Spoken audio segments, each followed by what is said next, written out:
Welcome to Happy Hands and Hearts. Have you ever felt like your phone is listening to your thoughts because it suggested the perfect movie or product?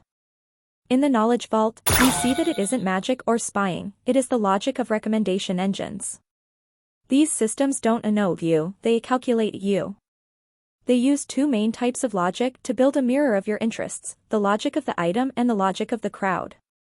The first layer is collaborative filtering. This is the logic of people like you.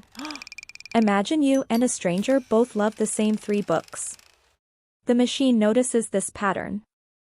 If that stranger then buys a 4th book and loves it, the machine's logic says, since these 2 people have the same taste, the first person will likely love this new book too.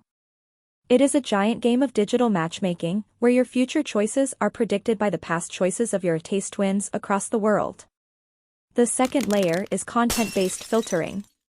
This is the logic of items like this.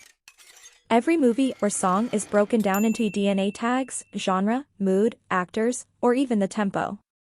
If you watch a space movie with lots of explosions, the machine doesn't care who you are, it only cares about the features.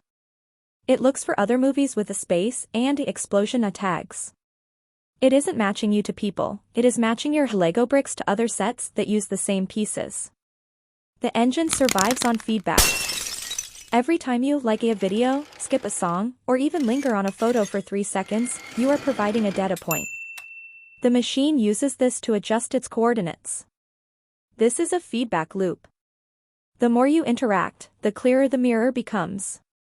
It is the logic of refinement.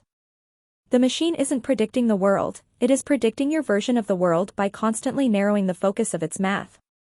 Recommendation engines prove that our preferences are patterns that can be mapped. When we understand the logic, we realize that we are the ones training the machine. Logic is universal. Tools are temporary. Anybody can learn AI. Thank you for joining the Vault.